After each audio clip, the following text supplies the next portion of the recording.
You're rocking with the best. Thoughts of the Week podcast.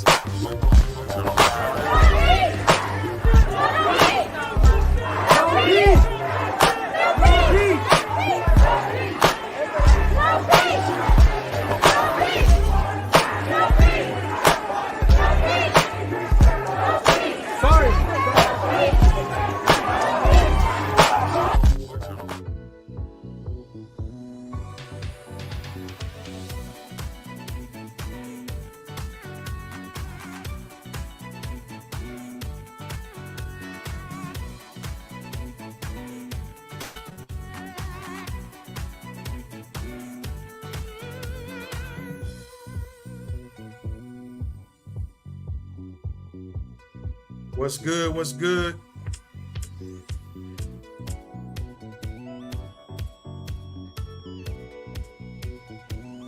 This is an impromptu live. It's been a minute. So we're going to go live and check out the rally in the ATL. All right. I'm going to give my live reactions. We're waiting for who's coming up next. So yeah, man, enjoy, man. We're going to give some reactions, my commentary, my thoughts on some things that get said or doesn't get said. And yeah, I hope you guys enjoy. All right. So yeah, let's get back. We'll be back here in a minute. All right.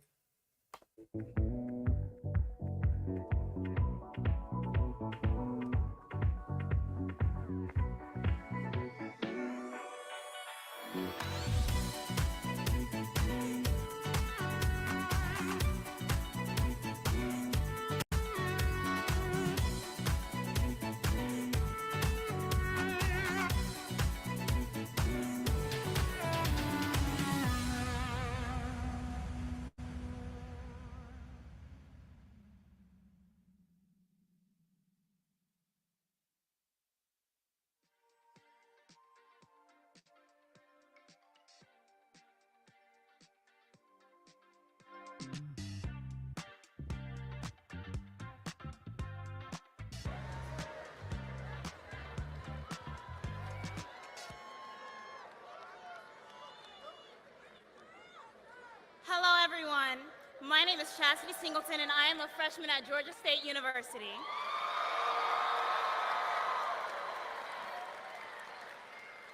This week, I was proud to vote for the very first time, and it's the greatest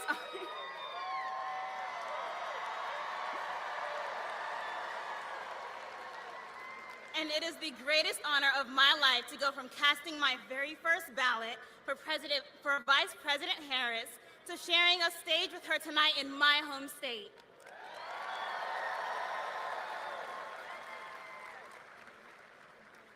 I have always understood the importance of service. Service to my church, service to my community, and to my neighbors. That's why I was so excited to vote early this week, because I know Vice President Harris shares these values too. Vice President Harris was raised in a church, like me, that taught her to see strangers as our neighbors.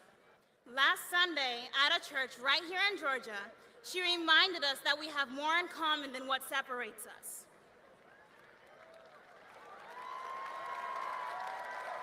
I haven't heard anything about a church in Kamala Harris. I don't know about y'all. The Vice President has worked for the people her entire career, and now she's fighting for a new way forward for young people like me and folks across the country so that we can not just get by, but get ahead. She's fighting to earn the burden of student debt. She's fighting to protect our basic reproductive freedom. She's fighting to lower housing costs and make it easier for young people like me to get a jump start.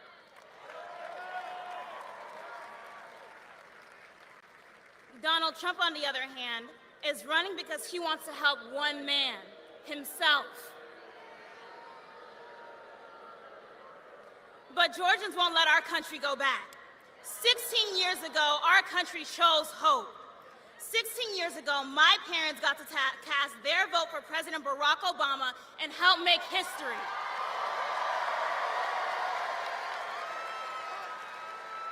Now, I am proud to to be playing a part in helping make history when we turn Georgia blue again and send Vice President Harris to the White House.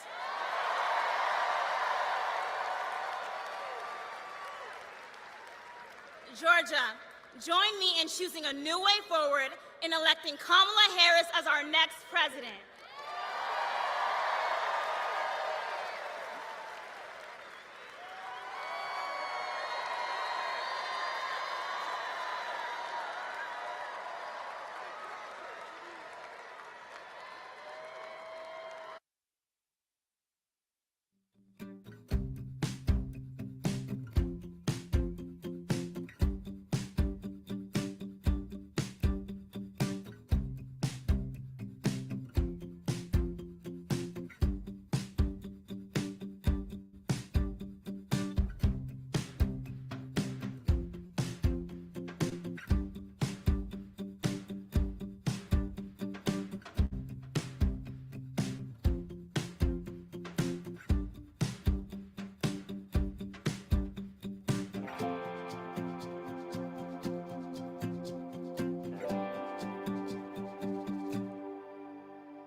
Rattlesnake Speedway in the Utah desert, I pick up my money, head back into town, driving across the Waynesboro County line. I got the radio on, and I'm just killing time, working all day in my dad's garage, driving all night, chasing some mirage. Well, pretty soon, darling, I'm gonna take charge. Well, the dogs on Main Street howl, 'cause they understand. If I could take one moment into my hands, mister, I ain't a boy, no, I'm a man, and I believe in the promised land. Done my best now to live the right way. I get up every morning and go to work each day. But your eyes go blind and your blood runs cold. Sometimes I feel so weak, I just want to explode. Explode and tear this whole town apart. Take a knife and cut this pain from my heart. Find somebody itching for something to start. Well, the dogs on Main Street howl, 'cause they understand. If I could take this moment into my...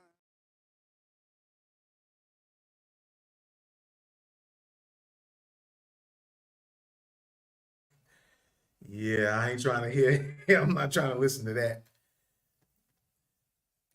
So we live, man. This is impromptu, and I'm just gonna give my commentary. It's been a while since I've been on here. Been making some moves here, so it's time to get back into the swing of things. You know what I mean? And so, yeah. We're going to watch this live in the ATL. Feel free to give your commentary if you can.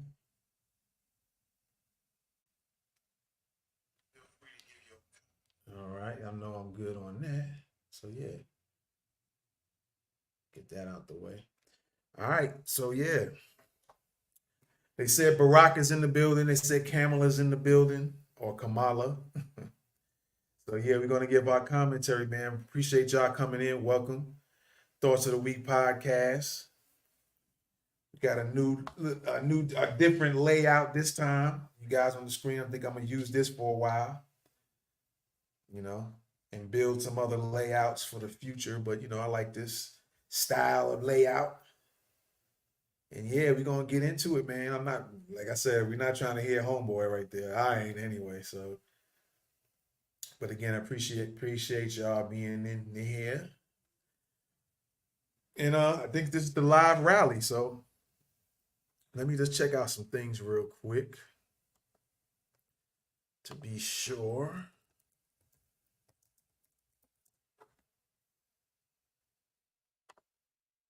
Yeah, okay. Where we at? Where we at? Where we at? Where we at? So yeah, we just live. We're gonna you know, I guess they're waiting for, I don't know what time they expected to come in, or Kamala is expected to come in.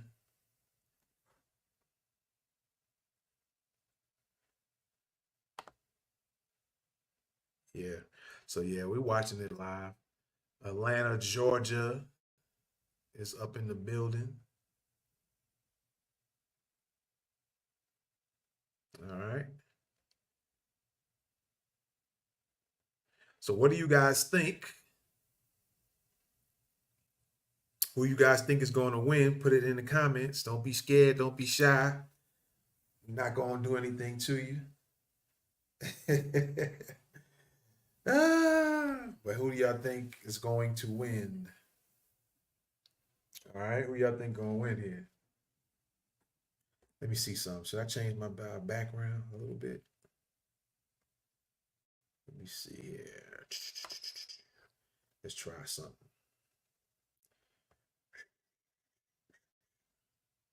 Where we at? Let me see what this looks like. Who do y'all think is going to win? There's been a lot of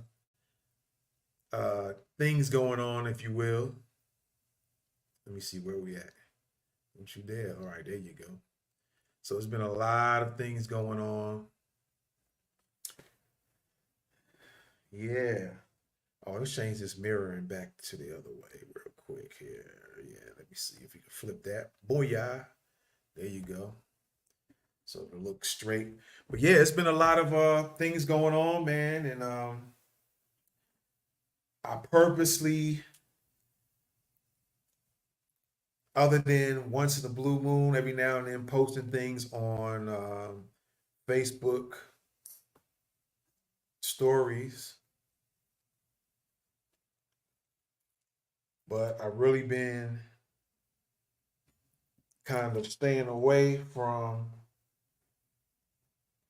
I will watch it every now and then, different little bits and pieces of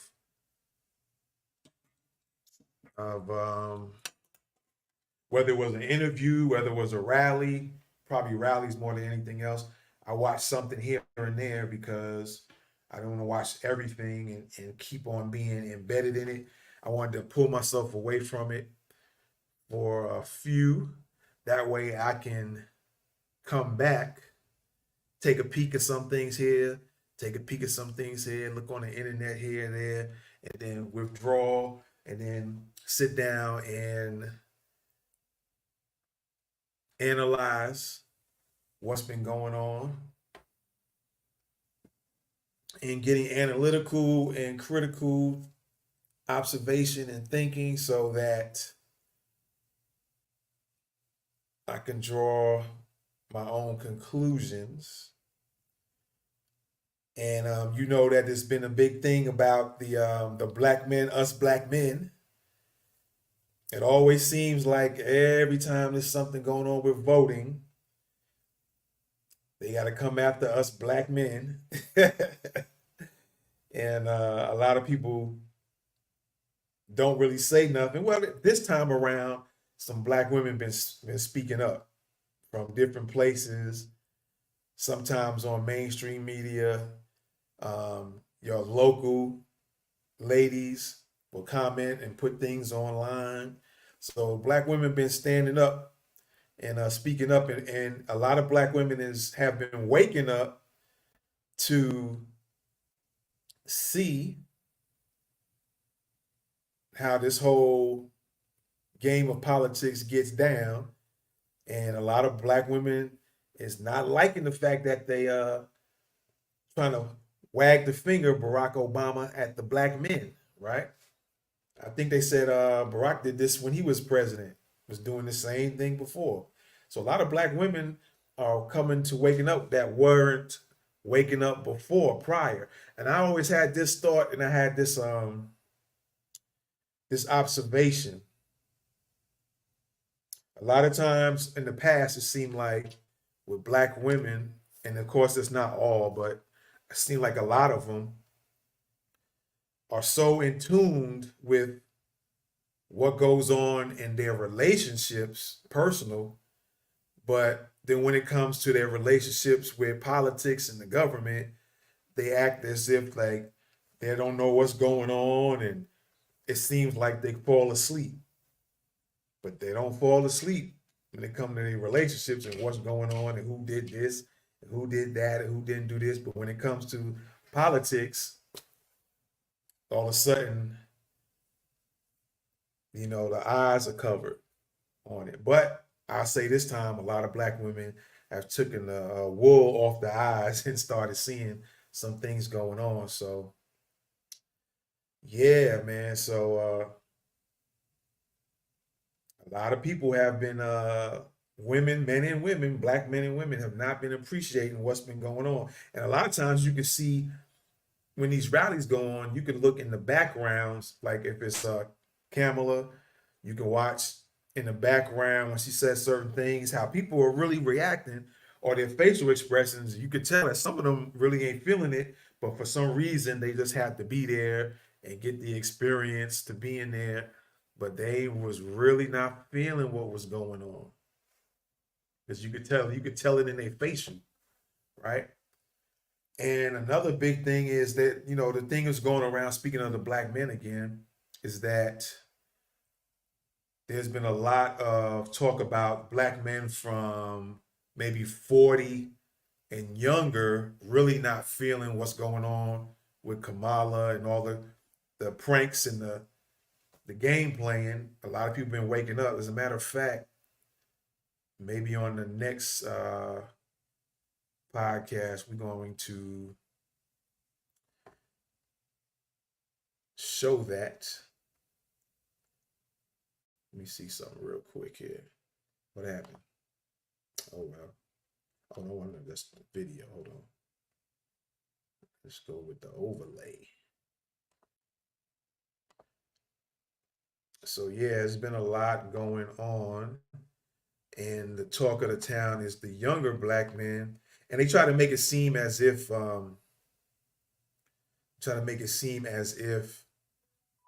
the older black men don't know what's going on. So there's a lot of us over 40 that we ain't going for the okie doke either, but there's that divide and conquer type thing again, as always.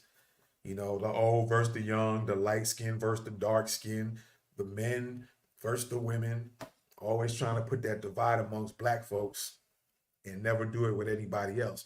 But a lot of black men over 40, 50, 60, some 70, some 80, they know what's going on, and the women too of those ages. They know what time it is, and there's a few that speak out. A lot of them, as the age goes up, the more, I don't know if you want to say the ignorance or the more programmed, maybe is another word, they become.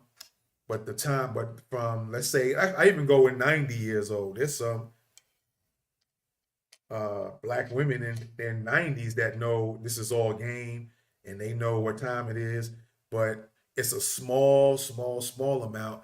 And the younger the ages go, the bigger the amount of people are more awakened. So I say from 18 to 90 years old, there are a lot of black folks that are awakened, know what time it is, know there's a lot of games being played. Everybody's continuously talking about, and I'll get on Trump in a minute, continuously talking about how one of the things is Kamala not being black.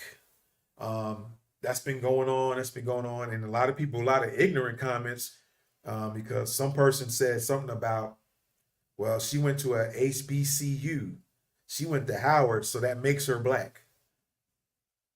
So simply because somebody goes to Howard, that makes them black.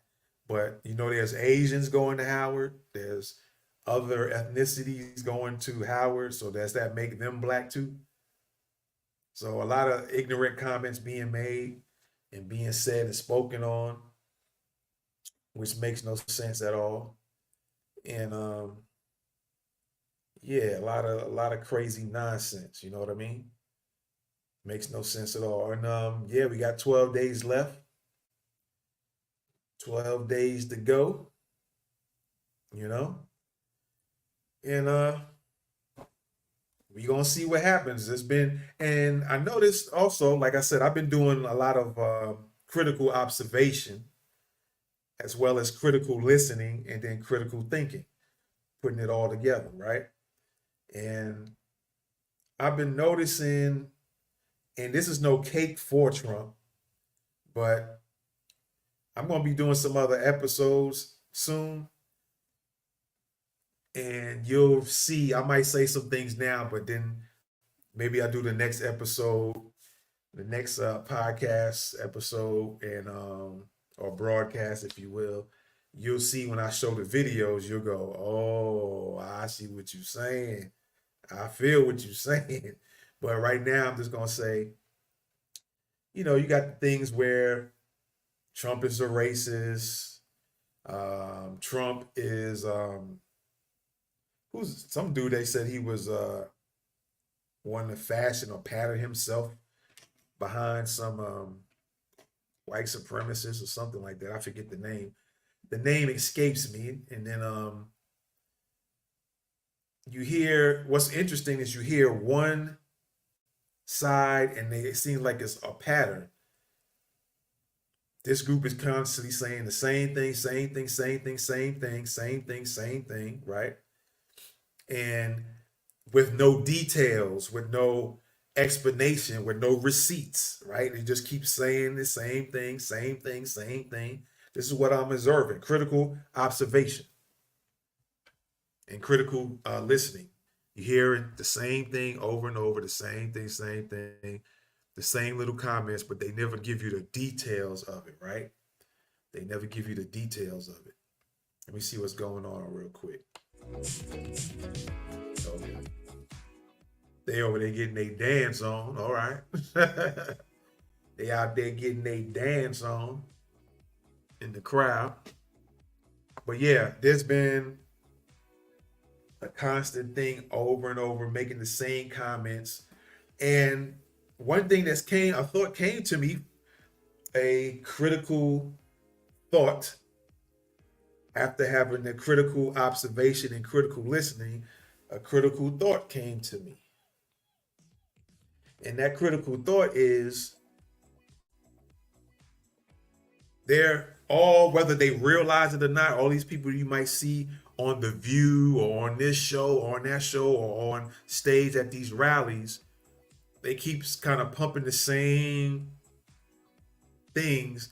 And what I'm realizing is that is a form of being programmed. Everybody's getting programmed into a certain thinking. And a lot of people aren't thinking that they are realizing or using their critical observation that, wait a minute, we getting programmed to behave like this, to think like this. Everybody's just going along with the hype and the glamour. Oh, Barack is here. Oh, and it takes their mind away from analyzing, critical analyzing. It's just taking their minds away from analyzing things. So, that was a thought that came to me, like, wow, they are really programming people. And if you don't pay attention, you'll get caught up in the programming. You'll get programmed yourself to think in one direction. They use the my body, my choice thing. That was a thing for a while. That was being programmed, because they always know that there are people that's going to be easily if it's a certain thing that really pulls on their heartstrings, their heart strings. I'm doing that for a reason. Some of y'all might get it when I point to my head and say heart. So they're pulling on the heartstrings, right? Because they know that particular issue will get them. So they pulling they got their heart now. They got it, right? They got that part of their heart. And so program and keep programming and keep programming and keep programming that thing and grabbing that heart. They got that part, that heartstring on that. Then there's other issues. Some people, they're programming about Trump being whatever, fascist. I think now the new thing lately is fascist. And not only Kamala, but I seen something on The View how they were talking about this Kelly dude. I don't know if he's John Kelly or whatever, that he was saying something about how Trump is a fascist. But what you got to pay attention. Like I said, you got to have critical observation, critical analyzing, critical listening, critical observation, and critical thinking. When you get your critical observation, your critical listening, and your critical analyzing, then you can come up with that critical thought, right? And so I noticed that's the kind of the new thing with these 12 days to go, that the programming is now fascist. He's a fascist. Don Kelly said, or whatever this dude's name, Kelly is his last name, I think.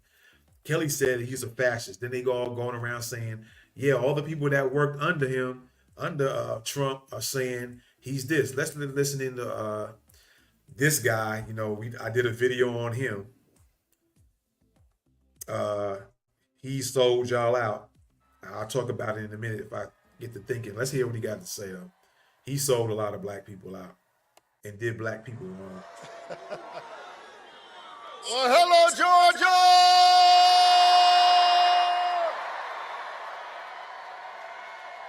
Wow! Well, listen, I just landed on a plane back. Ain't he trying to sound like Obama? Battleground, Pennsylvania. But I had to get back to Georgia to welcome trying to put his president, trying to have his cadence like Obama. of America, Kamala Harris, and the next Vice President of the United States, Tim Walz, to Battleground, Georgia.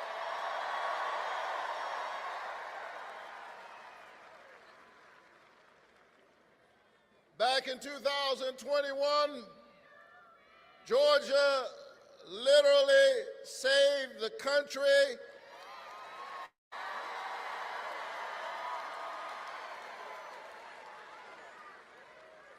and in my best Georgia accent and way, let me say that we're fixing to do it again.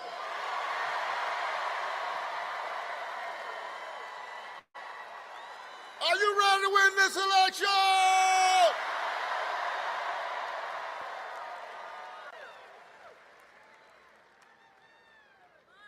Hear me tonight. I know that we are in the midst of a political election. But hear the pastor tonight when I say to you that this is more than an election, it is a moral moment in America.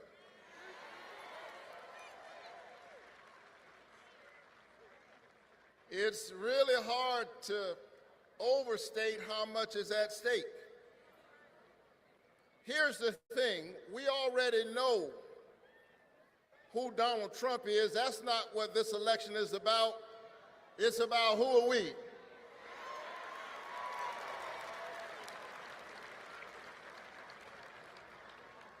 I still believe that the American people at the end of the day are going to embrace that age-old American covenant, e pluribus unum, out of many one, because we know that we stand together, that we are connected, that we need each other, that we need our neighbors, that there are not enemies within. We may have differences of opinion. Earlier today, I was standing with Republicans in Pennsylvania, and then later I was standing with brothers, black men in the barbershop. Earlier before that, I was standing with students. The truth is, we need everybody. We need all hands on deck. Are you ready to show up?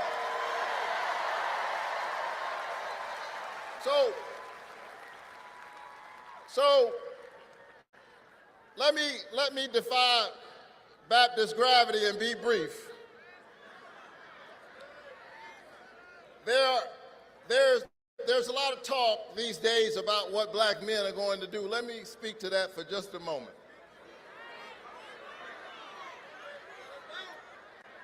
Let me say that Here we go. I do not believe that there's going to be this wave. I do not believe that significant numbers of black men are going to vote for the likes of Donald Trump.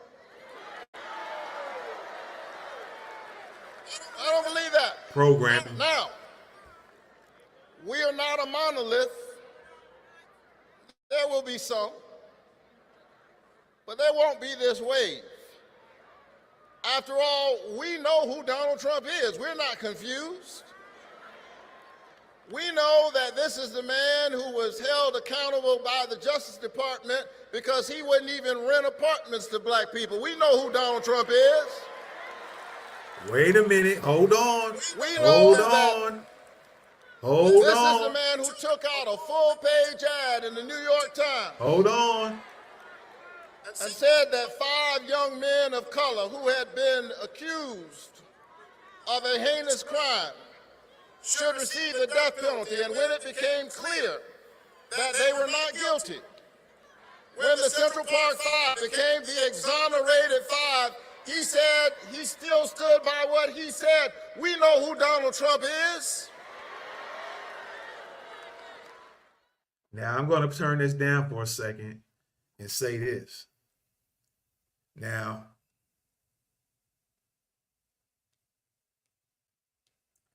he says something about Donald Trump and renting to black people, but why he ain't talking about himself? Because there's things about Warnock, I think, regarding some property that he owns or his doing black people wrong. You see what I'm saying? This is the things that I'm talking about. Not that I'm standing up for Trump, but this is what I've been talking about. He said some stuff about Trump that people been saying he's been doing to folks. You know what I'm saying? That's crazy. That's crazy work. And so, hard times before. We've been through tough struggles before. But I believe that we will get this done. Now, there are times when I grow weary. All of this hate. He's trying to put his cadence just like Obama. All of this terrible rhetoric we've been hearing ever since he came down that elevator, public discourse in America has been going down.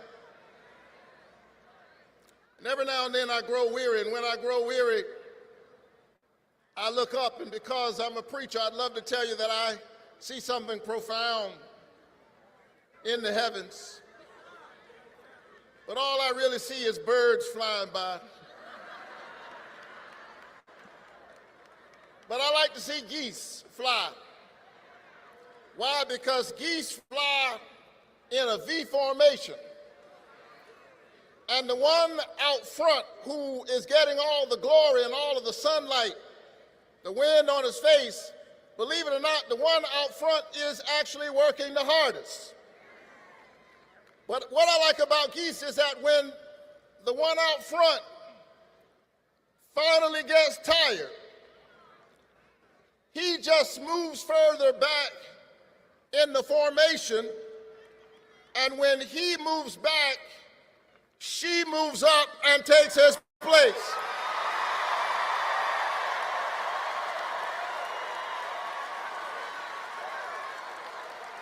And what I like about Geese is that Geese do this without an insurrection. Geese do this without shutting the Geese government down. That's because Geese understand that my individual location is not as important as our collective destination. We are one people. Let's stand together. Let's rise together. Let's win this American moment together. God bless you.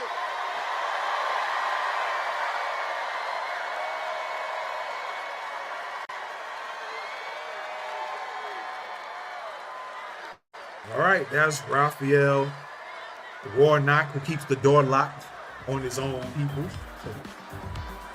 See,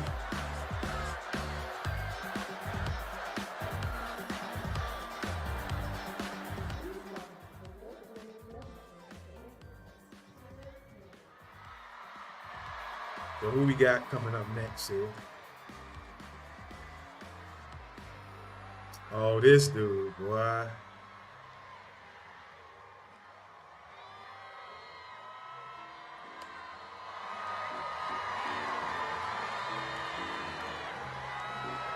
Here we go.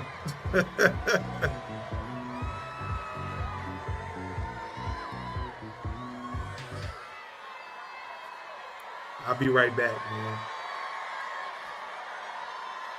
It's crazy. Hello, Georgia. Hello, hello, hello. I got to tell you, I've been a resident here for a little more than 30 years, so I know a few things about Georgia. What I want to share with you today is that this is where I found the American dream for myself. And lately I found myself having my feet in two different worlds. One where I'm talking to very wealthy people at their table, and then I come to work and I'm talking to people who work for me about everyday problems and everyday issues. So it puts me in a very, very peculiar spot to be able to talk to you. And I'm grateful for that, having my feet in both those worlds, because I still remember what it was like to stand at the Winn-Dixie on Buford Highway and have $20 and try to figure out, how do I make this meal work for the week? I know what it's like to have my landlord knocking at the door and I'm in the bed hiding because I don't want him to knock on the door because I know he has an eviction notice. I know what it's like to be homeless here in Georgia. I know what it's like to have to scrape up enough money to get to stay at a pay-by-the-week hotel off of Buford Highway. I know what it's like. I know what it's like to sleep in my car wrapped in my grandmother's quilt because I had no place to go. I know what it's like to come from work and walk outside and realize that my car has been repossessed. So make no mistake, I know and I remember how hard it is, and I remember the struggle, and I also know, hear me, how expensive it is to be poor. But I also believed in an American dream. And when I was coming here to Georgia, I was looking for inspiration, and there was this show called Lifestyles of the Rich and Famous. And there was a man on there that I really admired, I looked up to. He had a helicopter, and his name was on hotels all over the place. He was, hold on just a second, let me get through this so you hear what I'm saying. Young black men admired him because his name was in rap lyrics. So when I first started making a little money, the first thing I did was check into the Trump Hotel because I wanted to feel that specialness. But then I started to do my research. Research is important. Truth is important. Facts are important. I found out about a discrimination lawsuit against he and his father because they didn't want people like me in their building. I found out about him taking a full-page ad out on young black men in the New York Times. I found out about the birther lie. We all heard it, saying that Barack Obama was not born in this country. There are undertones there and there are echoes there that we all had to pay attention to. So I watched him when he won the presidency. I watched him say that there were good people on both sides when neo-Nazis were screaming, Jews will not replace us. I watched him from the Central Park 5 to Project 2025. And what I realized is that in this Donald Trump America, there is no dream that looks like me. We want a president who believes that this American dream is for everyone. And that president is Kamala Harris.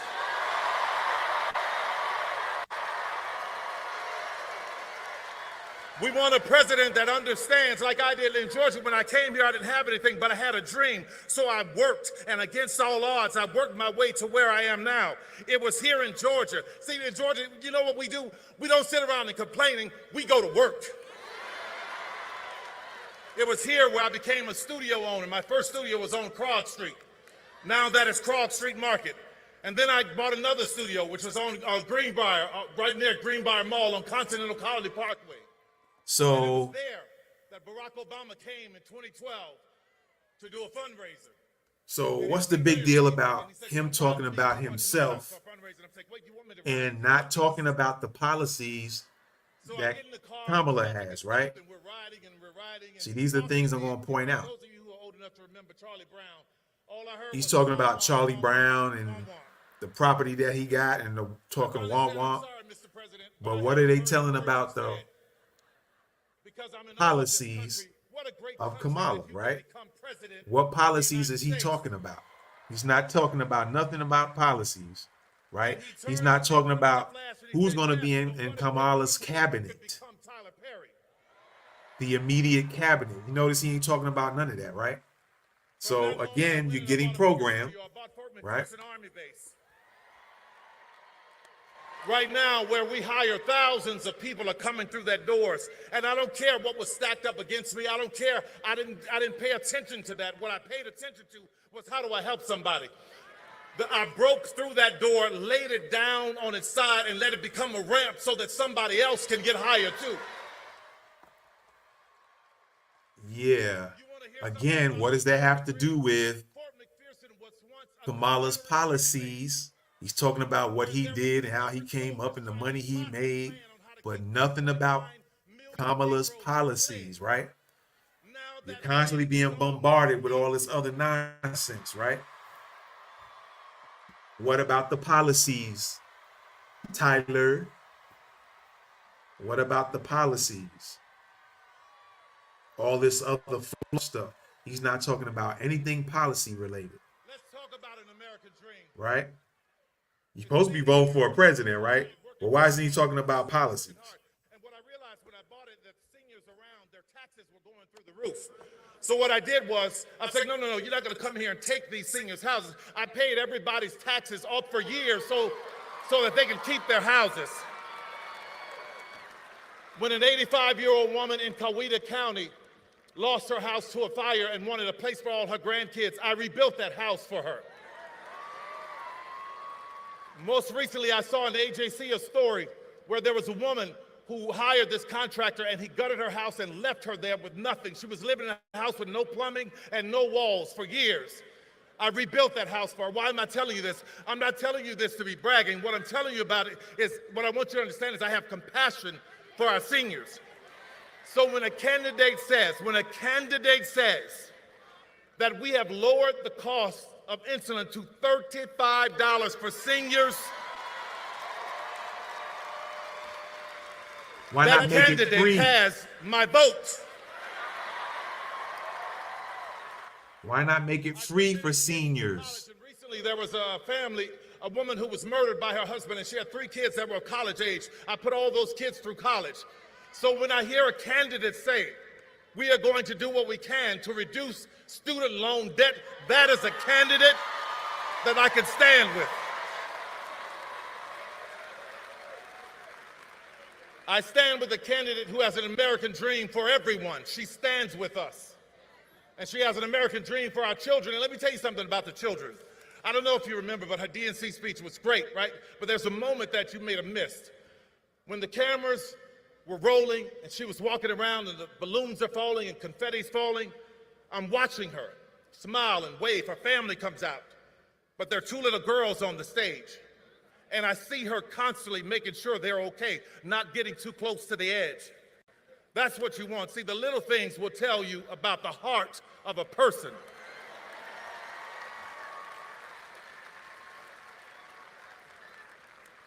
In that speech, she talked about how we have more in common than what separates us. So, Georgia, I want to put that to the test. I didn't have a father who gave me millions of dollars to start a business. Did you? Didn't think so. My mother didn't have some great legacy, but she taught me how to pray my way through a situation. It sounds like we have that in common. I'm the kind of American that believes in a secure border, but at the same time believes that if anyone is coming seeking legal asylum, our arms should be open to them. I'm the kind of American that believes that if you are running for office, you shouldn't sink and tank a bipartisan bill to help the border so that you could use it for your own glory. If you are like me, I worked my ass off to buy my first house and build my business and take care of my family. That is the American dream. I believe if you work that hard and you put into Social Security, when you get to a certain age, that you put in should be there waiting for you because it's yours.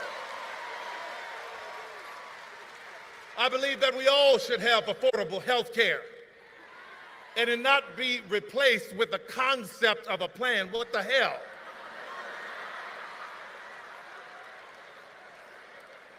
I'm the kind of American that believes that no matter what your party, we ought to be able to sit down and have civil conversation so that we can work toward a solution, the same as I do with our governor, Brian Kemp. I'm the kind of man that believes, I'm the kind of man that believes that the government nor a man should be telling a woman what she can and cannot do with her body. There's the programming going on that makes a separation. I'm the kind of American who believes that poll workers should do their civic duty without being harassed and threatened like Ruby Freeman and Shay Moss in Fulton County. And I am not the kind of American that glories in, enjoys, laughs at, or celebrates an 80-year-old man being hit with a hammer because his wife is in politics and you don't agree with her. And two things can be true at once. I am not the kind of man that glory in, celebrates, enjoy, or laughs at a 78-year-old former president almost meeting his death at an assassin's bullet in Butler's, Pennsylvania. It's not right. It's about decency, America, and I think you agree with me. Uh-oh, he lost some people with that comment. But I am the kind of American that believes if you lose an election, that you honor the constitutional, peaceful transfer of power. And judging by your reaction, I believe Kamala is right. We have more in common than what separates us. As I'm closing here, I just want to talk about that quilt that I used to wrap up in my grandmother's car, that quilt that my grandmother gave me. That quilt was a tapestry of beautiful pieces, but I completely ignored it. I didn't think it was worth anything because she had made it from all of these stitches and gave it to me as a gift. And I was walking past this antique store years later, and I saw one in the window, and I go, wow, that's a beautiful quilt. It reminds me of my grandmother. So I walk in, I talk to the lady. She started explaining to me that each patch in that quilt was worth this and meant this because of the woman who made it. So when I think about America, I think about my grandmother's quilt. We are all shapes, sizes, and colors, but we are one.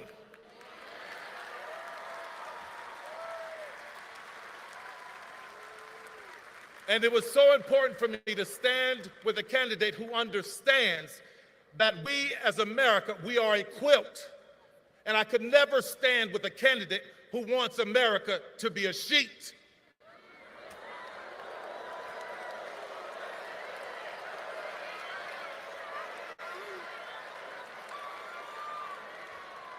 So today, I voted for Kamala Harris.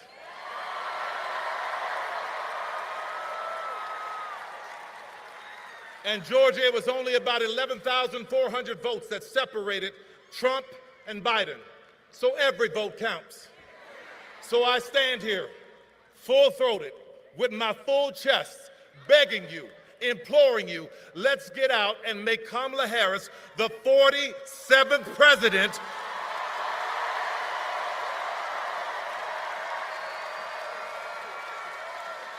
of the United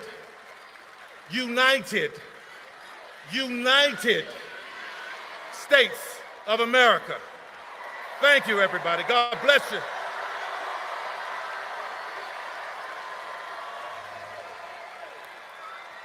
Getting they big, I'm done big with all dogs I out. have to say Big except dogs, one huh? thing. That man who was in the beast with me,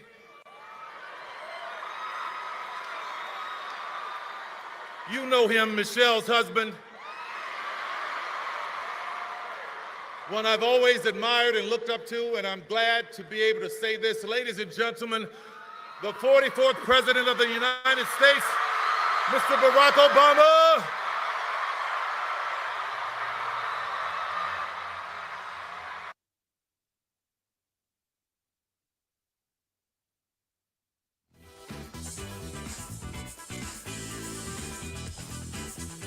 Here we go.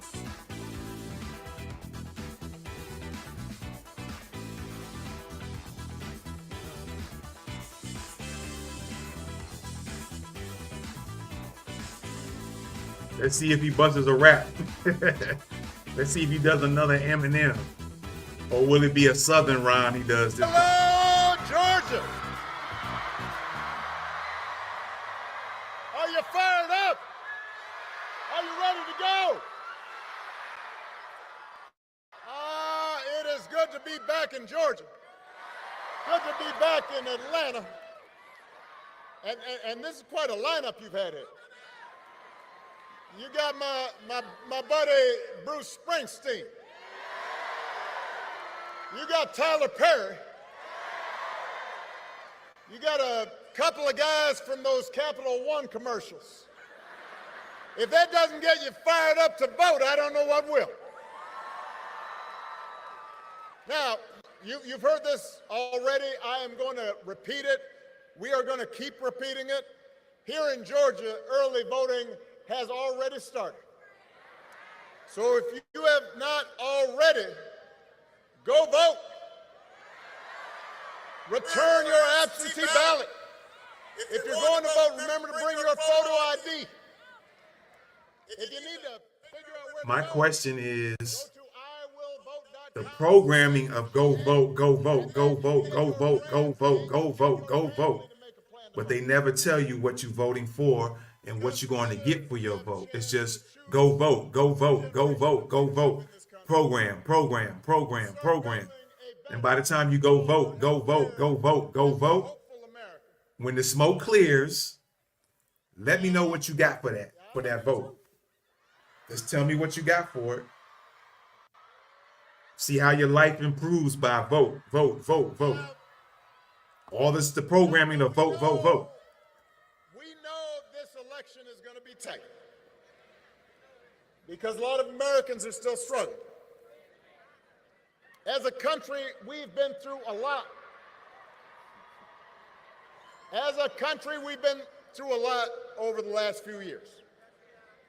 We had a historic pandemic that wreaked havoc on communities and businesses. And then disruptions from the pandemic caused price hikes that put a strain on family budgets. And people feel like no matter how hard they work, sometimes it feels like they're just treading water.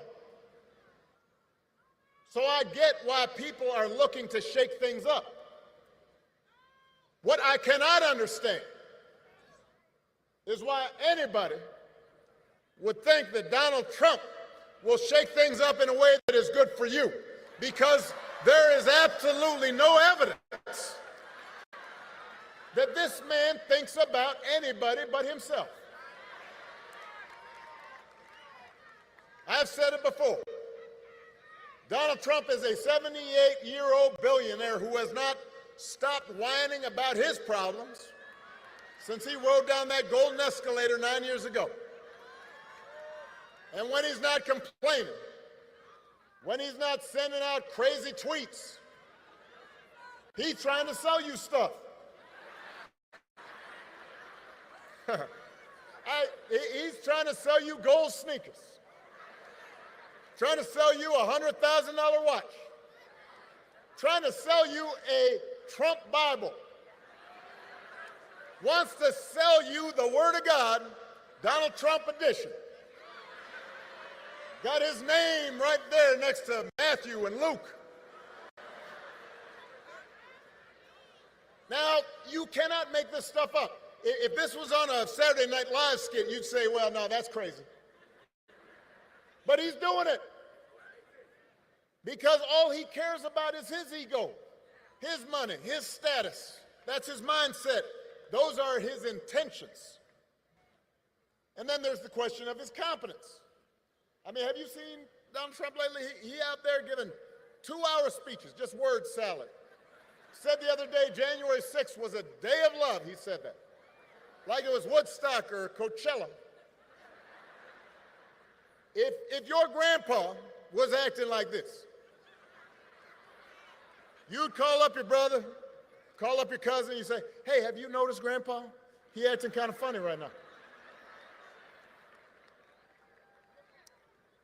But here's the interesting thing, is he acts so crazy, and it's become so common that people no longer take it seriously. I'm here to explain to you, just because he acts goofy does not mean his presidency wouldn't be dangerous. This the dude that wagged his finger to black men. You black men in Lately, this. some of the people who know Donald Trump best have been saying in no uncertain terms that he should not be president again. The other day, General John Kelly, Donald Trump's former chief of staff, I just told you about this. said that Trump told him he wanted his generals to be like Hitler's generals. Now, don't boo. Vote. Now, I want to explain that in politics, a good rule of thumb is don't say you want to do anything like Hitler. You know, that's just good political advice. But it is useful because it gives us a window into how Donald Trump thinks. And John Kelly isn't the only one saying this. 2 of his defense secretaries, people who worked for him, said the same thing. His chairman of the Joint Chiefs of Staff. Here we go. that This is what I was talking about. Of the top brass in our military, said he is dangerous. Now, I happen to know John Kelly and Mark Miller. They served under me when I was commander-in-chief. These are serious people. These are Dangerous how? Notice he never explains, nobody ever explains how and why he's supposedly dangerous. They're just throwing out stuff to program you, right? They are people who have never in the past even talked about politics because they believe that the military should be above politics. But the reason they're speaking up is because they have seen that in Donald Trump's mind, the military does not exist to serve the Constitution or the American people. He doesn't see being commander-in-chief as a solemn, sacred responsibility, just like everything else. He thinks the military exists to do his bidding, to serve his interests. He said if he's elected, he'll use that military to go after, quote, the enemy within, which he defines as anybody who criticizes him or refuses to bend the knee. He can't handle that. And unlike last time, unlike the first time, he won't have... The same way you try to get black men to bend the knee, Obama. You wanted black men to bend the knee. Loony as he is. Keep that in mind. and who will let him do what he wants. And so my question to you, Georgia, is how is any of that going to help you? We do not need 4 years of a wannabe king, a wannabe dictator running around trying to punish his enemies. That's not what you need in your life. America's ready to turn the page. We are ready for a better story. Georgia, we're ready for a president, Kamala Harris.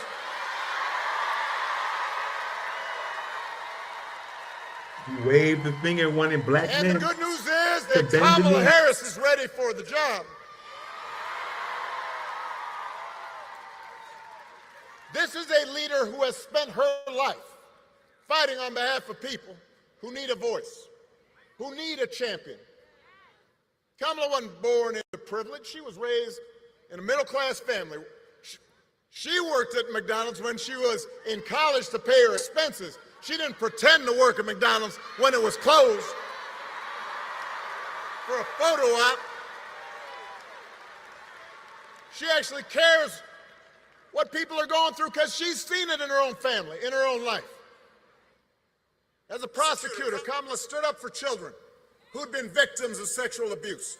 As Attorney General of California, fought the big banks and for-profit colleges, secured billions of dollars for people after they'd been scammed. But arrested black men and women. You don't say that. Me and my administration hard to make sure homeowners got a fair settlement. It didn't matter that I was a Democrat, that she had knocked on doors for my campaign in Iowa. She was not going to let anybody stop her from winning as much relief as possible for families who deserved it. So the point I'm making, reading from the if teleprompter, you by the elect way. Kamala Harris, she will not be focused on her problems, her ego, her money. She's going to be focused on you. She's going to be focused on you. Kamala understands that too many folks here in Georgia and across the country are struggling to pay the bills. Now, understand, wages are steadily growing. Unemployment is low. Inflation is finally slowing. But we all know the price of everything from housing to health care to groceries is still too high. And it hurts. She understands that. The question is, who's really going to do something about it? So Donald Trump's plan is to give another massive tax cut to billionaires and big corporations. Because he was a reality star on The Apprentice, there's some folks who think, well, I don't know, he's a businessman. He must know something about the economy. I've heard people say this, right? I'll talk to them. Why would you think about voting for this guy? Well, I remember the economy when he first came in. It was pretty good. Yeah, it was good because it was my economy.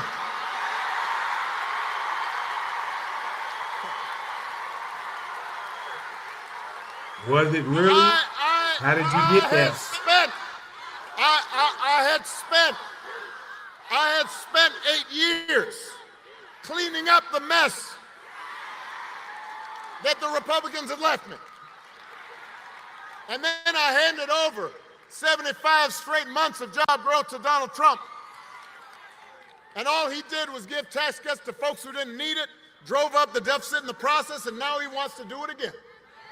You can't give him credit for that. And then I hear, the other thing I hear, some folks will be like, well, Donald Trump sent me a check during the pandemic. No, y'all know, because I've heard this. I know y'all, some of you heard that. Hey, let me make sure y'all understand this. Joe Biden sent you a check during the pandemic, just like I gave people relief during the Great Recession. The thing is, we didn't put our name on it because it wasn't about feeding our egos. It wasn't about advancing our politics. It was about helping people. That's the difference. Don't be giving them credit for that. Come on. And he did nothing for black people. Obama didn't do anything. He sent you a check. Yeah. Do not fall for that okie doke. Don't be bamboozled. Don't get fooled. And don't get fooled when he talks about health care either. You ask Donald Trump what he's going to do to make health care more affordable. His only answer is end Obamacare, end the Affordable Care Act. He doesn't really know why he wants to end it, except for the fact that I passed it. The problem he's got now is that it's popular, because 50 million people have gotten health care because of it. So, a couple weeks ago, you remember during the vice presidential debate, his running mate had the nerve, had the chutzpah to say that Donald Trump, quote, salvaged the Affordable Care Act. Donald Trump spent his entire presidency trying to tear that thing down. And he couldn't even do that right. And now, 8 years after he was elected, when he was asked, well, what are you going to do? He says, well, I've got concepts of a plan for how he'd replace it. Now, I want y'all to think about this for a second. Let's say your boss on the job gives you an assignment, says, I need it by Friday. Friday rolls around, your boss says, so did you finish that project I asked you to do? And you say, well, I haven't actually started, but I got a concept for a plan. or you could try this at home. Honey, did you throw out the trash? I have a concept of a plan to throw out the trash. How's that going to go over? On the couch. That's how it'll go over. If it wouldn't work for you, why should it work for the next president of the United States? The good news is that Kamala Harris doesn't have concepts of a plan. She got a plan to make your life better. She's going to go after corporations that unfairly jack up prices. She's going to make it easier to build and buy a home. She's going to limit out-of-pocket health care costs. She's going to give a tax cut to 100 million middle-class families and working Americans. And if Congress passes a bill to restore the reproductive freedom that women had for nearly 50 years, the freedom that Donald Trump bragged about taking away, Kamala will sign it into law.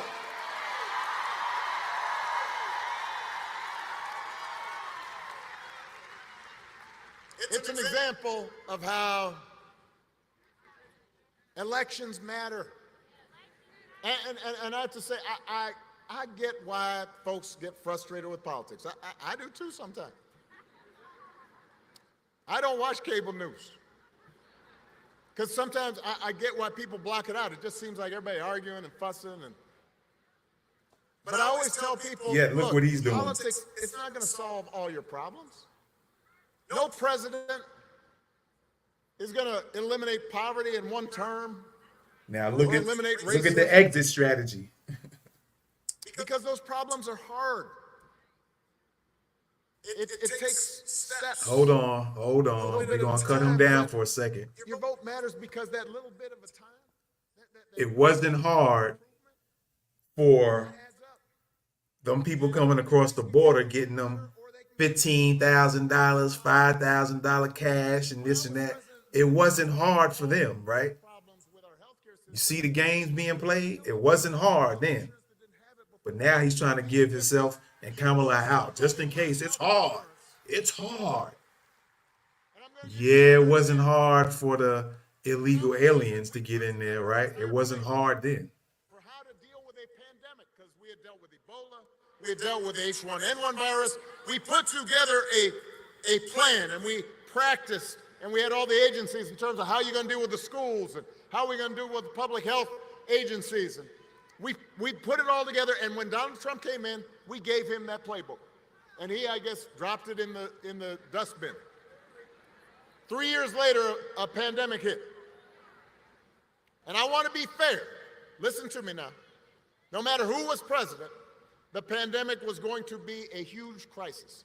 People were going to get sick. People were going to die. Businesses were going to close. There'd be travel restrictions. There's a whole lot to It be was a said about that pandemic once-in-a-100-year event. that they're not saying. But if you look But at don't a worry, country we'll like expose Canada, it soon. the per capita death rate during COVID was 60% lower than it was here in the United States. So you do the math.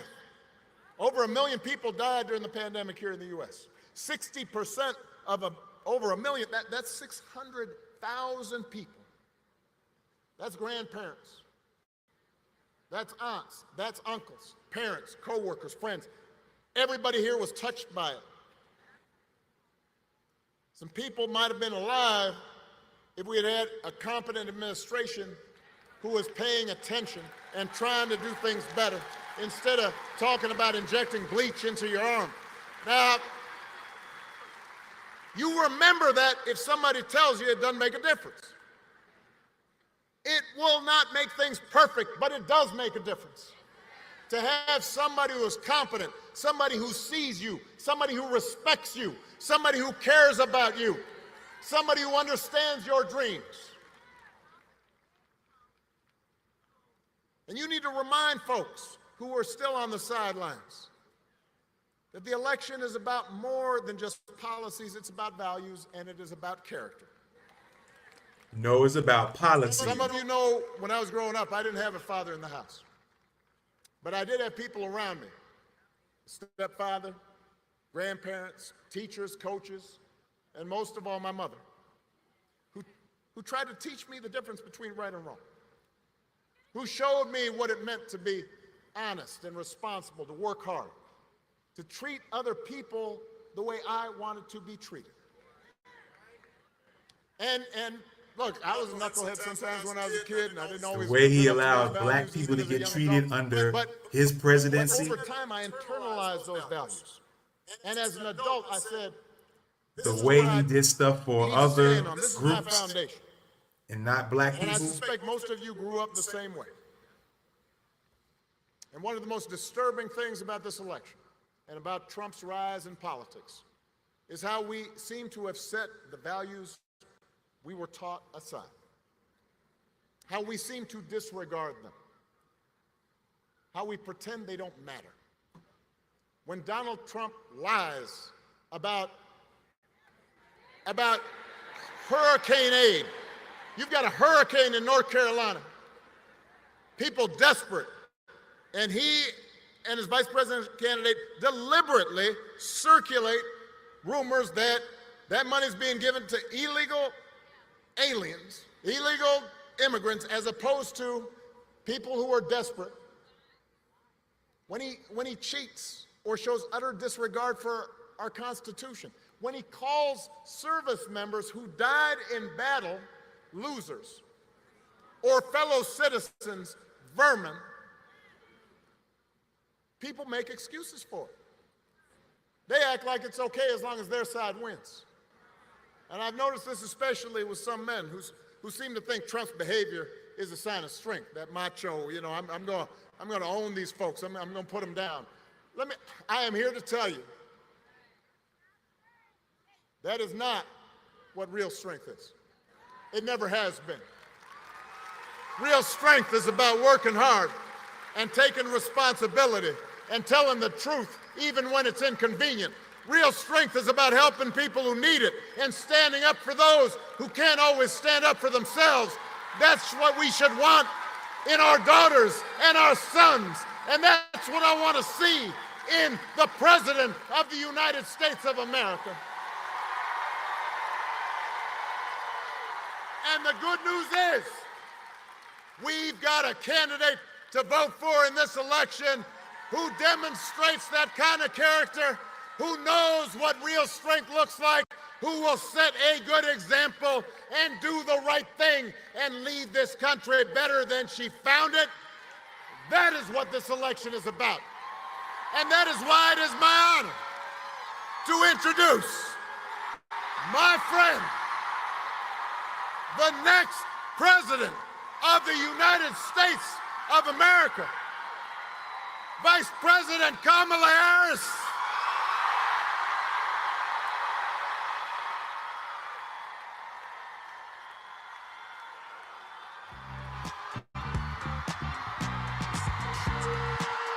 And the programming continues.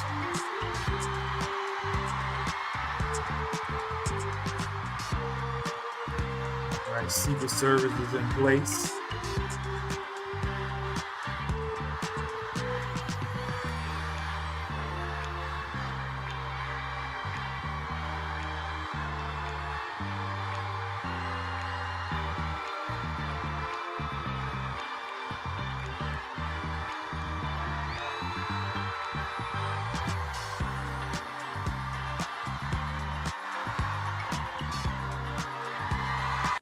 I can spit a hot 16 on that beat though. Y'all tell me what, let me see, man. Y'all tell me the name of that song that's playing in the background.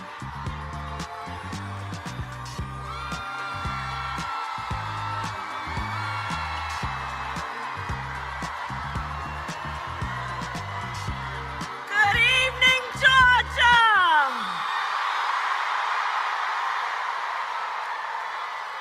Good evening. Can we please hear from my friend, our 44th president, Barack Obama?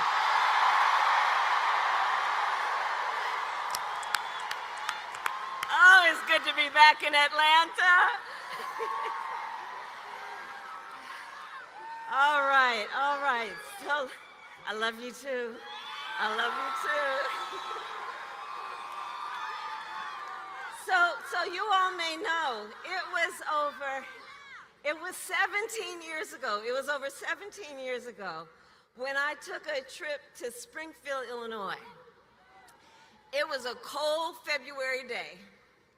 And I went there to support this brilliant young senator who was running for president of the United States. And millions of Americans were energized and inspired, not only by Barack Obama's message, but by how he leads, seeking to unite rather than separate us. And that is why in 2007, I went New Year's Eve to Iowa to knock on doors in the snow. And all these years later, Barack Obama, I say to you, your friendship and your faith in me and in our campaign means the world. Thank you, Mr. President. Thank you, Mr. President. And we have some extraordinary leaders with us tonight, and I thank everybody who's here for taking time out of your busy lives to spend this evening together. I want to thank Georgia's congressional delegation, all the local and community leaders who are here with us. Let's please give it up for Samuel L. Jackson, Spike Lee, Tyler Perry, and the great American poet, Bruce Springsteen.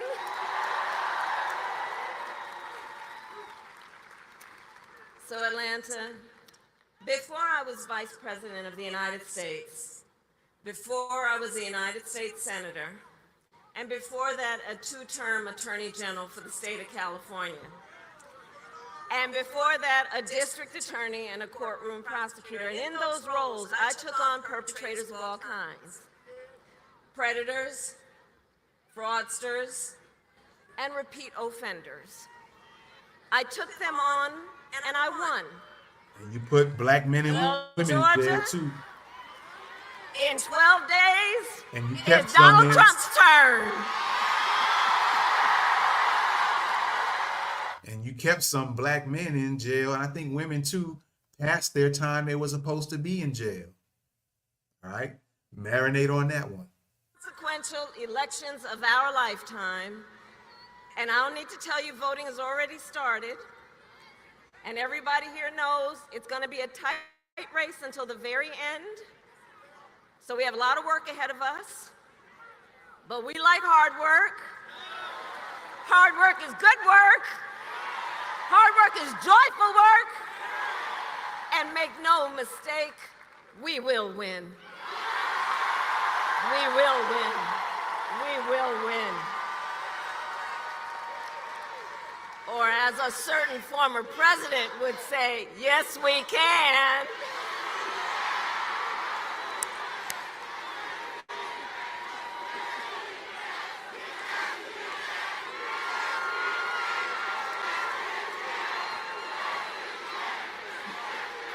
Yes, we will, and yes, we can. And here's why we're going to win. We are going to win because we together are fighting for the future. We are fighting for the future. We here understand we have an opportunity before us to turn the page on the fear and divisiveness that have characterized our politics for a decade because of Donald Trump. We have the opportunity to turn the page and chart a new way and a joyful way forward. A way that taps into the ambitions, the aspirations, the dreams of the American people. And I will tell you, as I travel our country, there is an overwhelming call for a fresh start, for a new generation of leadership that is optimistic and excited about what we can do together. There is a yearning for a president of the United States who will see you, who gets you, and who will fight for you.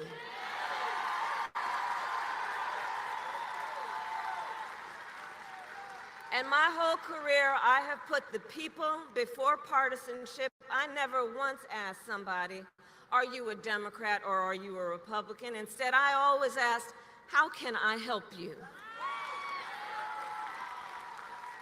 And that is a major difference between Donald Trump and me, and between the two very different, extremely different visions that he and I have for our nation. One, his focused on the past and himself. The other, ours, focused on the future and you. Together, we will build a future where we bring down the cost of living, and that will be my focus every single day as President of the United States.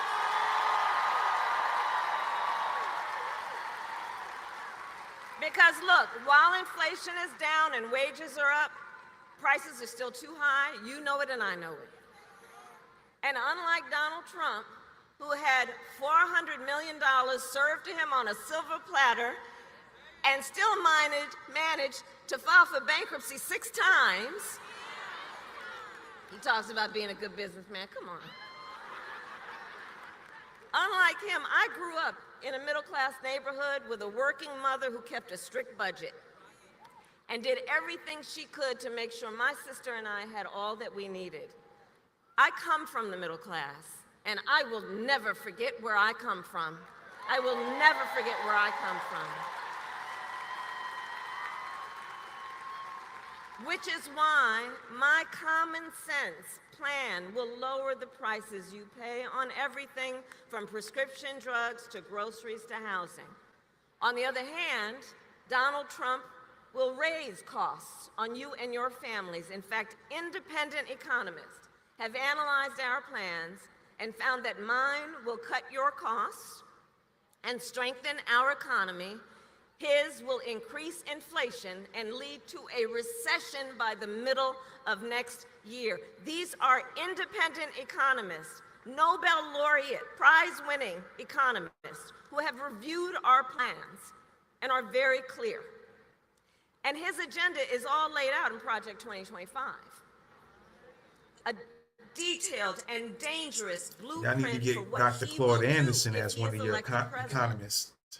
And look, Donald Trump intends to impose a 20% Trump national sales tax on everyday basic necessities, which will cost the average family nearly $4,000 a year.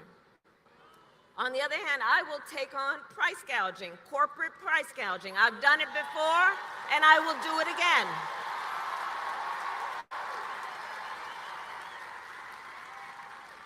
Donald Trump will give massive tax cuts to billionaires and the biggest corporations, exactly like he did the last time he was president.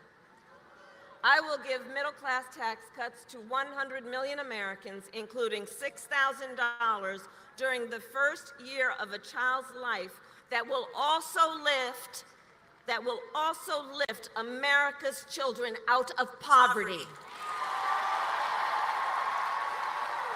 $6,000 compared to the $15,000 plus the extra $5,000 that the people they allowed to come over here get. What a smack in the face. Economists have reported he will bankrupt Social Security in just 6 years. My plan is a plan to support our seniors so that they can grow older with dignity, and so their families, you are not overwhelmed by the cost of home health care. And on top of that, my plan will bring down the cost of housing, cut taxes for small businesses. Where are the small businesses in the house? You are the backbone of America's economy, all of you. And we will lower health care costs because I believe health care should be a right and not just a privilege of those who can afford it.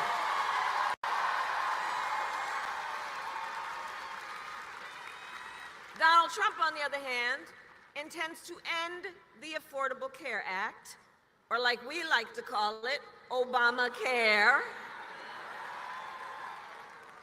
And he wants to take us back to when insurance companies had the power to deny people with pre-existing conditions.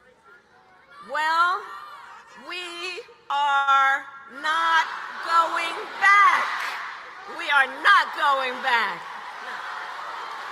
We're not going back.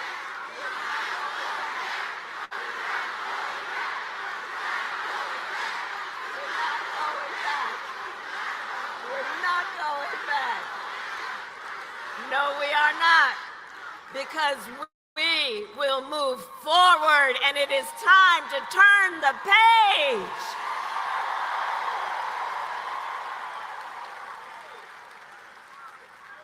Ours is a fight for the future, and it is a fight for freedom. For freedom, like the fundamental freedom of a woman to make decisions about her own body and not have her government tell her what to do.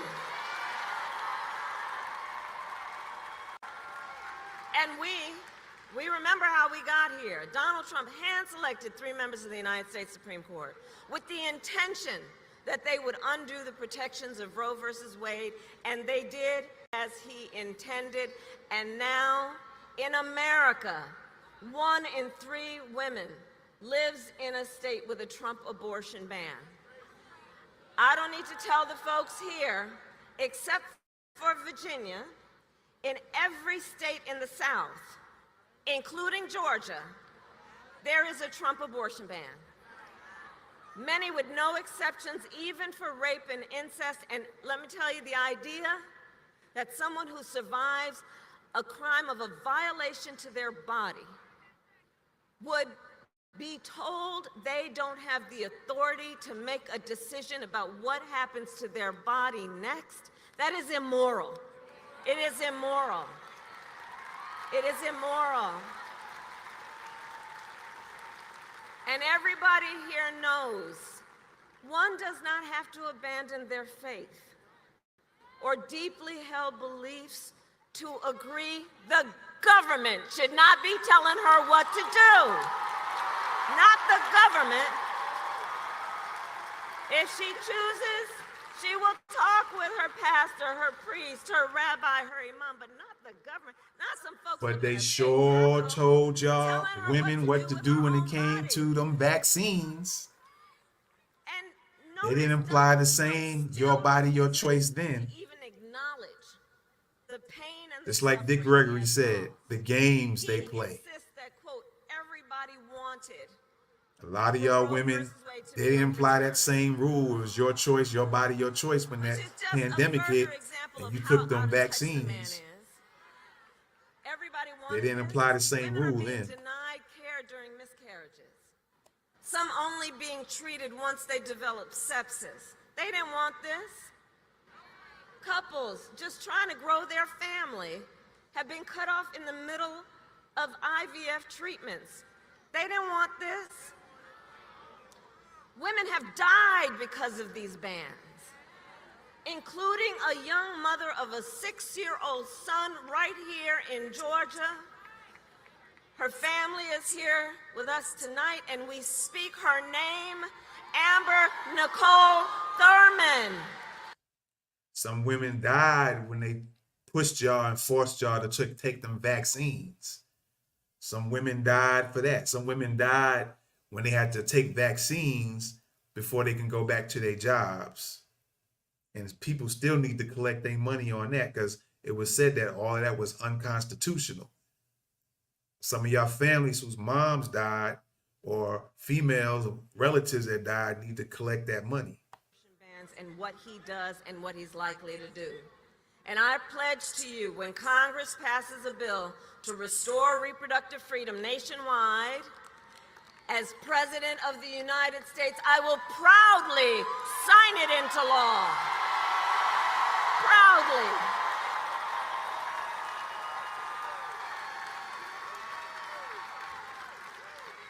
And across our nation, we are witnessing a full-on assault on other hard-fought, hard-won freedoms and rights, fundamental freedoms and rights, like Georgia knows, attacks on the freedom to vote, attacks on the freedom to be safe from gun violence, the freedom to breathe clean air and drink clean water, the freedom to love who you love openly and with pride.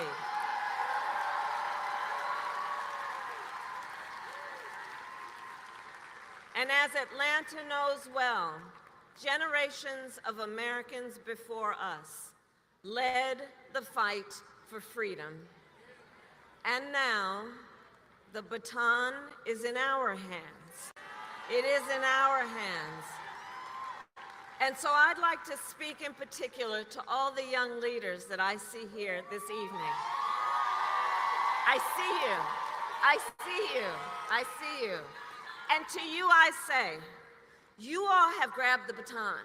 I've seen what you do, and I see how you are doing it, because you are rightly impatient for change.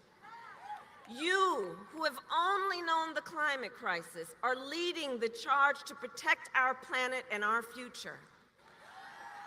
You, young leaders who grew up with active shooter drills, are fighting to keep our schools safe. You, who know now fewer rights than your mothers and grandmothers, are standing up for reproductive freedom. And I know it is because for you, I say to our young leaders, this is not theoretical. This is not political. This is your lived experience. And what I love about you is you are not waiting for other people to figure this out. So I see you and I see your power, and I know so many of you are voting for the first time and know that our future is so good with you all at the helm. And I'm so proud of you. Can we hear it for our young leaders and first-time voters?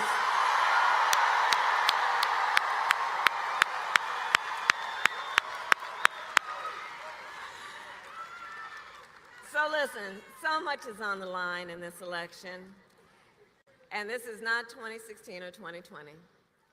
The stakes are even higher because over the last years, and in particular the last 8 years, Donald Trump has become more confused, more unstable, and more angry.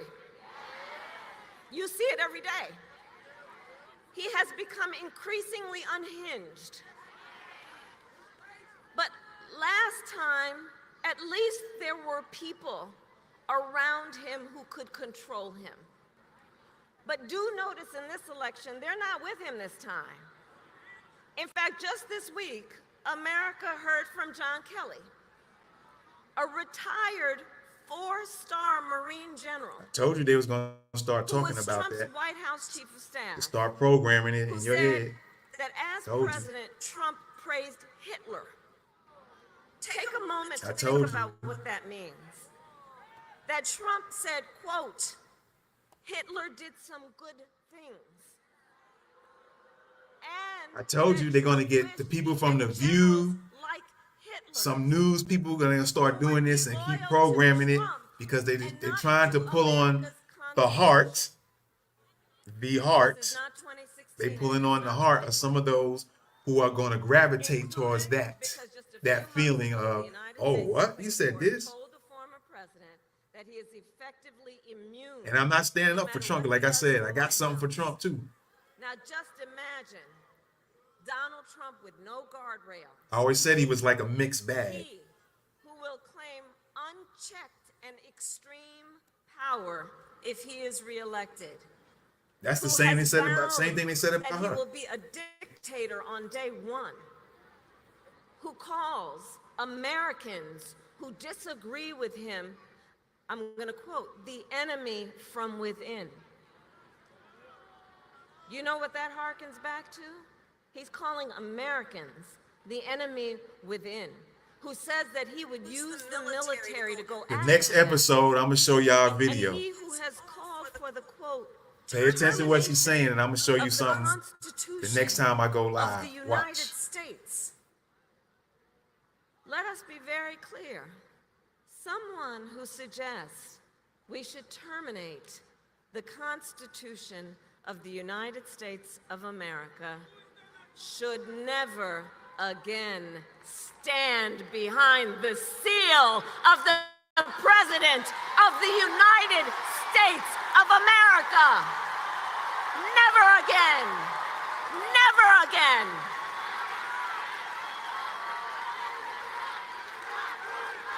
We're not going back. We're not going back. We're not going back. We're not going back.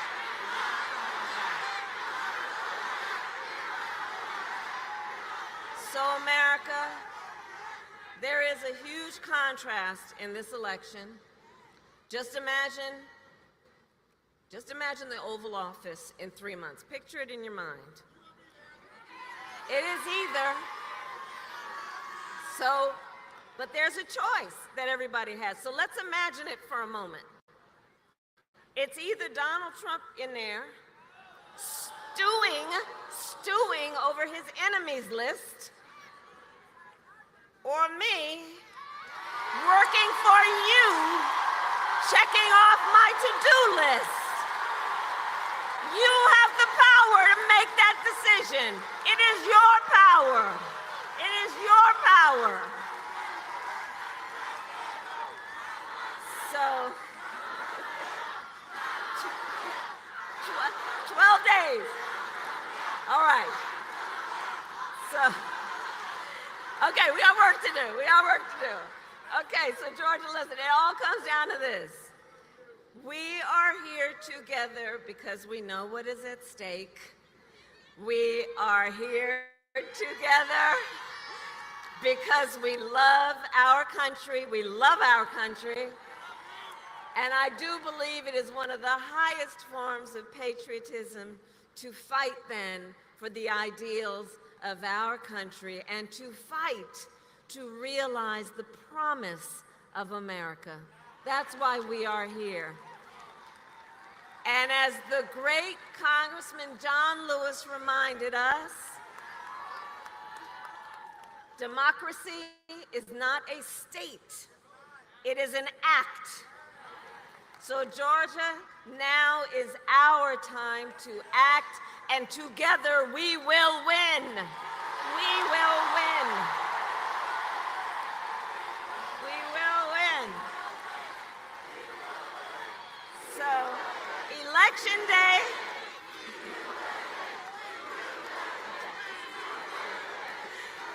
Election Day is in 12 days, okay, 12 days. And early voting has already started. So Georgia, we need you to vote early. Please vote early. Go to iwillvote.com to get all the information you might need. Because folks, the election is here. It is here, it is upon us, and the choice is truly in your hands. Your vote is your voice. and your voice is your power. So, Georgia, I ask you, are you ready to make your voices heard? Do we believe in freedom? Do we believe in opportunity? Do we believe in the promise of America? And are we ready to fight for it? And when we fight, we win. God bless you, and God bless the United States of America. She likes that. She likes doing that. You can tell. So yeah, man. That's probably gonna be her speech all the way through. They're gonna do their little digs and stuff like that. All right.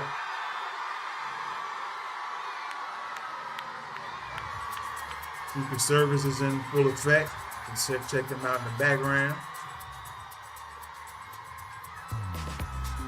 Right?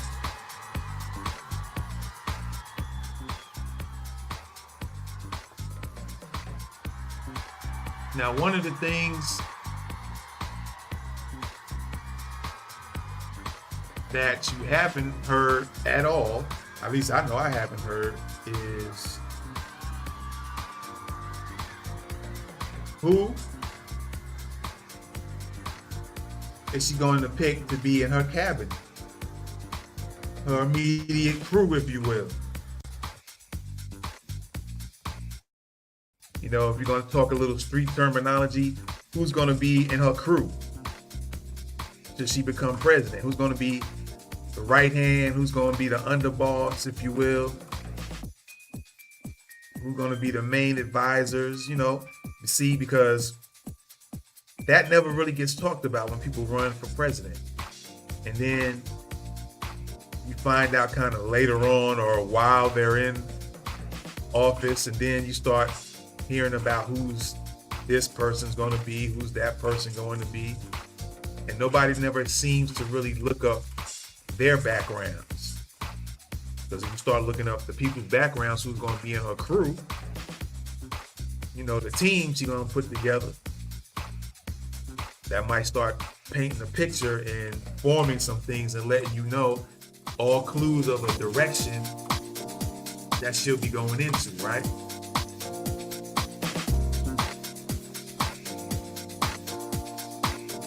To kind of clue you in to the direction she'll be going in. Right?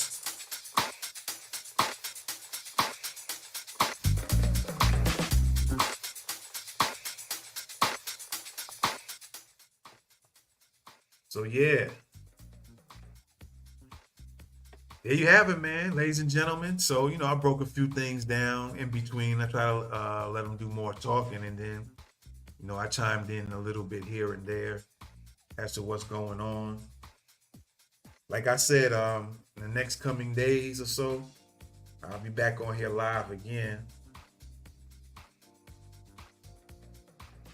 You know, it might be tomorrow, might be in a couple of days. But I'm going to stay a little bit more as we get closer, move close to the official elections. We're going to be putting in a little bit more live podcast episodes, if you will. All right. And like I said, I'm gonna be playing a video, maybe a few videos you got, and you know, we're gonna talk about it.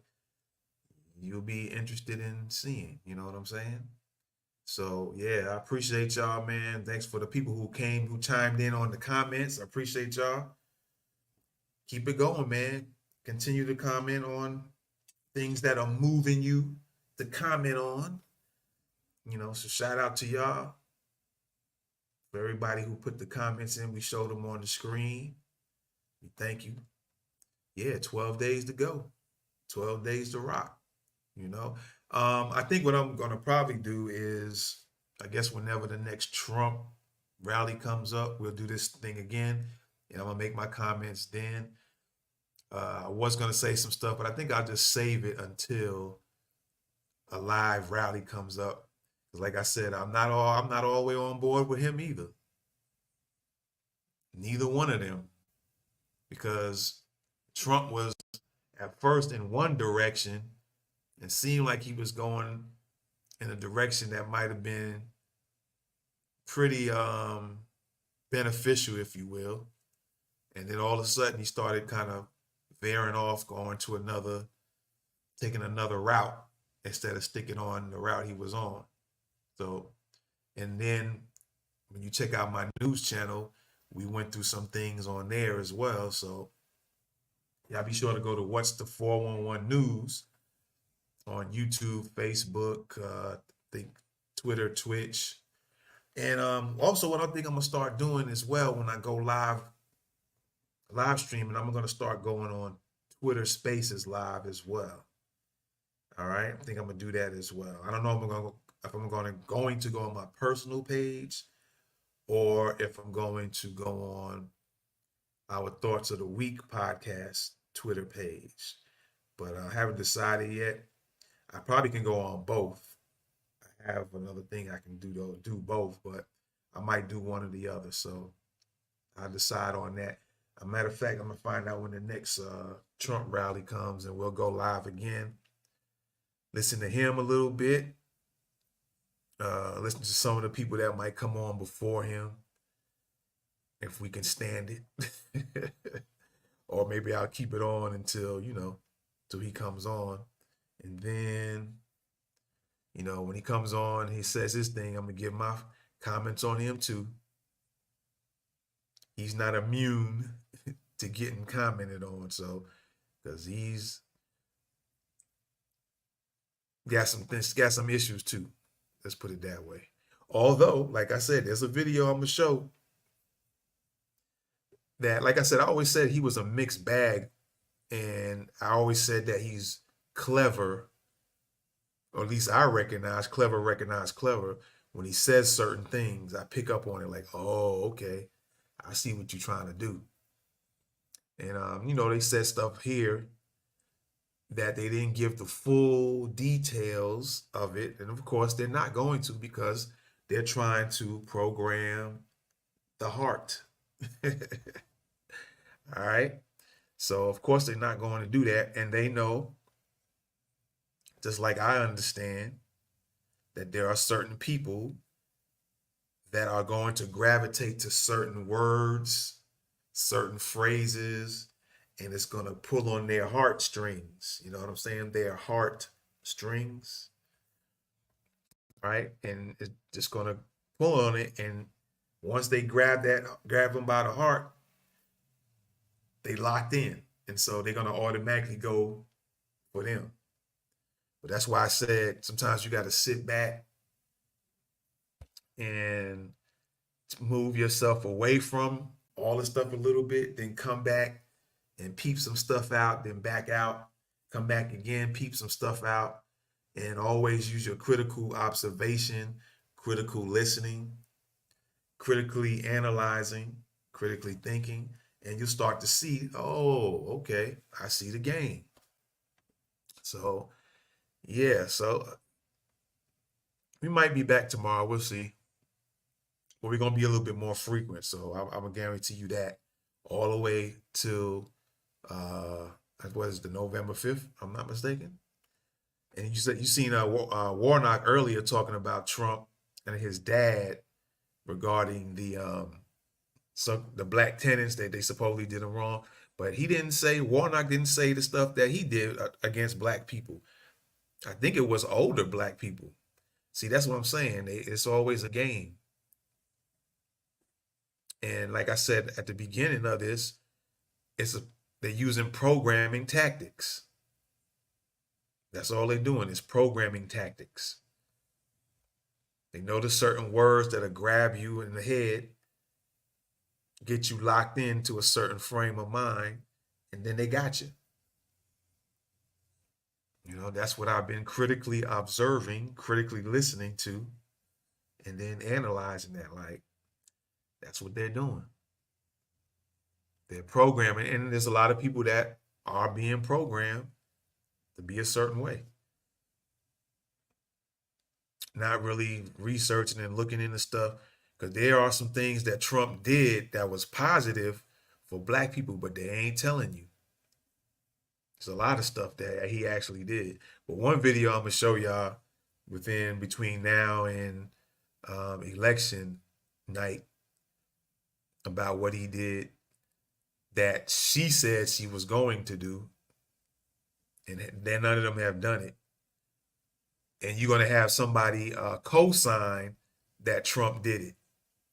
There's gonna be a video I'm gonna show, and another person that we all know his name. I'm not even gonna say that. We all know his name. He's gonna co-sign that Trump was involved in getting this done, that it benefited black people. And this is a black person. All right. So like I said, Trump's a mixed bag.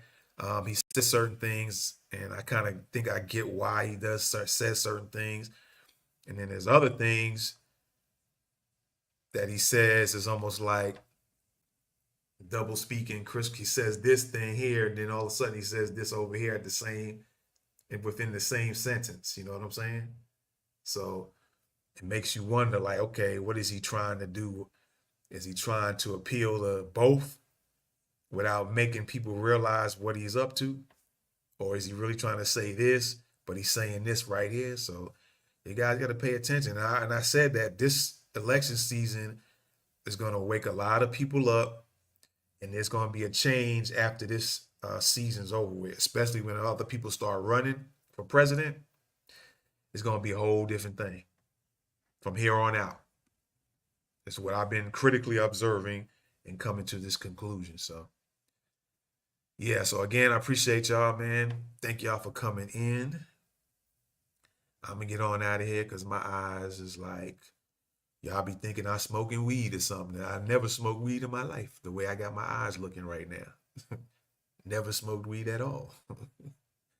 No knock on those who did. I'm just saying I never did. So, but that's what my eyes looking like. I'm feeling right about. I'm right. So, yeah. Shout out to y'all, everybody who commented. Again, I'm saying that, repeating that. Appreciate y'all. Let me see. 1, 2, 3, 4 people that commented. Let me put the comments on the screen. Shout out to y'all. Thanks for participating in this. It's much appreciated. Y'all continue, going. I didn't comment on the comments. Maybe another time I might. But at best, or at least, I can put it on the screen so y'all can express y'all thoughts as well on Thoughts of the Week podcast. You know what I'm saying? So with that being said, yeah, I'm going to get out of here, man. Got a few things to get taken care of here. Like I said, it's been a minute. I had some moves to make. So I was able to make some moves now.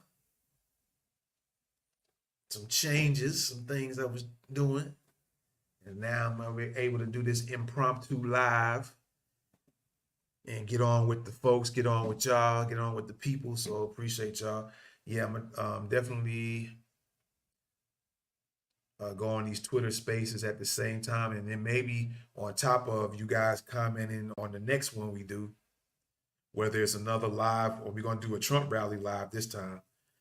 And then the other videos I was talking to you about, and any of the other videos after that. Start doing the Twitter spaces as well. And so we might get some comments from the Twitter spaces to go along with y'all video, with y'all on the live stream. All right. So I'm going to get out of here one more time. You know what it is. You rocking with the best Thoughts of the Week podcast. Much love. Appreciate y'all participating. Appreciate y'all coming in and watching, checking this out. Continue to watch. Follow us on YouTube. Subscribe to the channel. Follow me on my personal page. It's where I'm broadcasting on Facebook. So you might want to follow me there. Elon Musk has changed up the rulings a little bit, so we can't go live on anything unless you subscribe and pay him some money so he can take the money and fund his Tesla projects and his SpaceX projects. So we're not going to do that right now. So at best, I'll just get on Spaces since Spaces is allowed. And so we'll be live on Spaces. And I'll just put the links to the videos on my personal Twitter and Thoughts of the Week podcast Twitter page in case y'all just want to get on and watch me live. All right. You're rocking with the best Thoughts of the Week. I'm gone. Peace.